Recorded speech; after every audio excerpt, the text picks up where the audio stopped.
as far as I can tell, did nothing else. I don't really know what he did,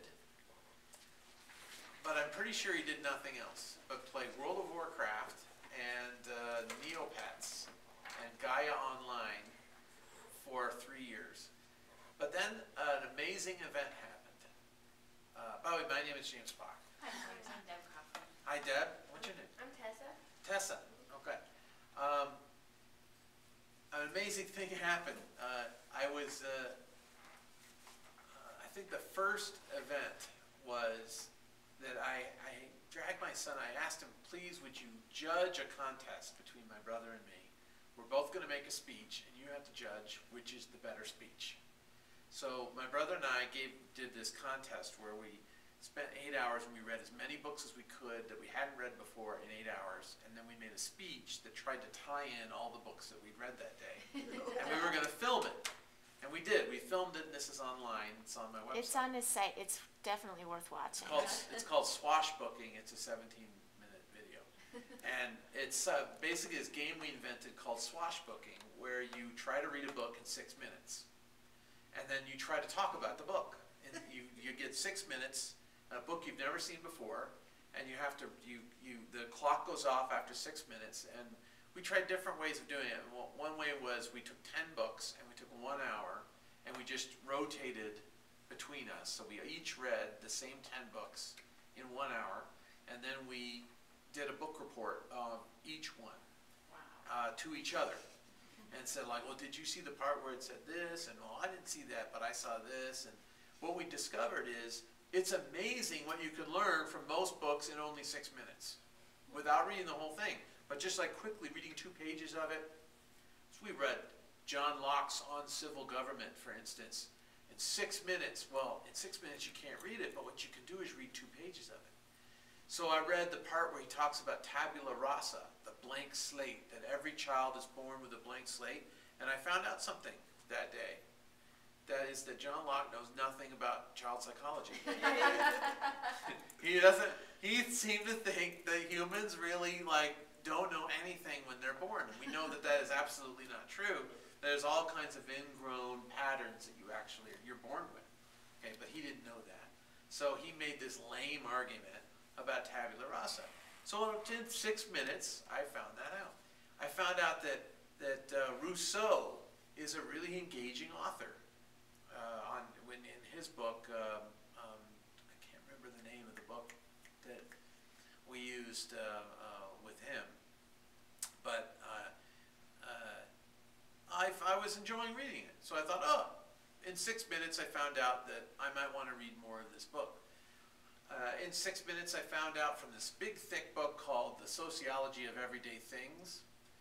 I picked one article in it which was about Oriental rugs.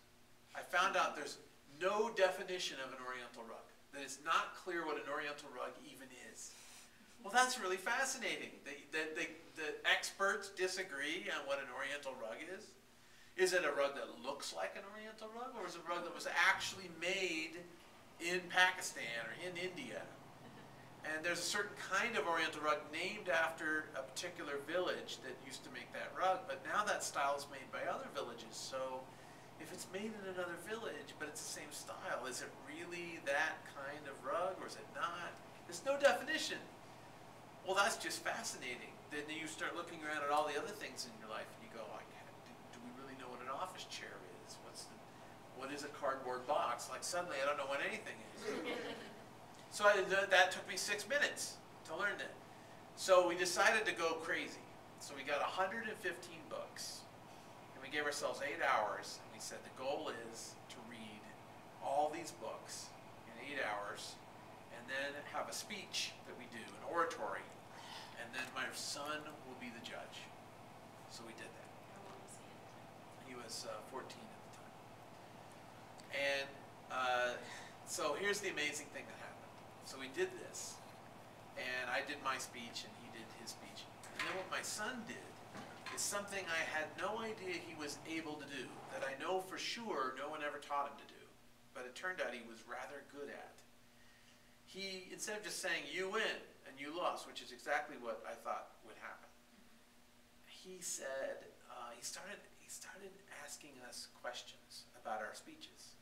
And he walked through each of our speeches, and I had laid the books out in a spiral. I did 46 books in that time period, so I laid them out in this big spiral of different subjects that would meld in from one subject to the next.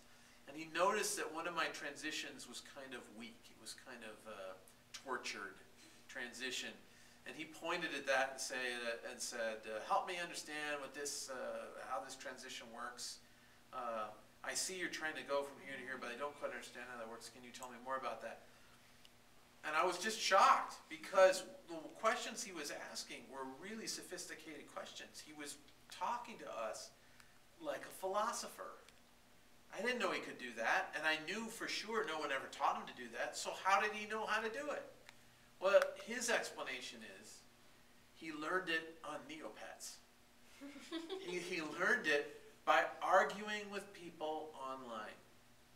Because he liked to get into arguments. And he still has this, guy online, he has this stupid screen name, this crazy screen. I wish he didn't have the screen name. He calls himself Pure Arrogance, which is weird because he's not actually that arrogant, but I think he wants people to think he's arrogant.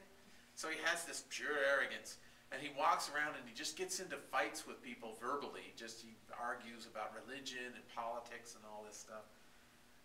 But it turns out to be a good thing because he's learned about all the patterns of argument, and he's learned how to expose mistakes in people's thinking because he wanted to be cool on the interwebs, basically. He just wanted to feel like he was dominating the conversation, I guess. So that forced him, in his own mind, to learn how to do this. And he got rather good at it. But I didn't know any of this was happening because he wasn't telling me anything. He wasn't telling Lenore anything, so we didn't have any idea what he was doing. We would ask from time to time, and his answers would be meh, mer, like stuff, I don't know, I don't really feel like talking about it. That's what he would say, and of course our reaction is, all right, well, whatever. We're interested though, if you want to talk about it, we're interested. And what we found though is after years of patience, he started coming out of this shell that would look to us like a shell. He started coming out and interacting with us more and more. And now he talks with us a lot about now he's 16. He's been unschooled for 4 years, and he talks to us a lot now. And I'm so glad we were patient with him. Instead of saying, we insist, you must talk to us, or we were definitely worried. And so what we would do with our worry is we tried to contain it. I think with unschooling, the parents, it's much more of a challenge for the parents than for the kids. It's easy for the kids. For its permanent summer vacation.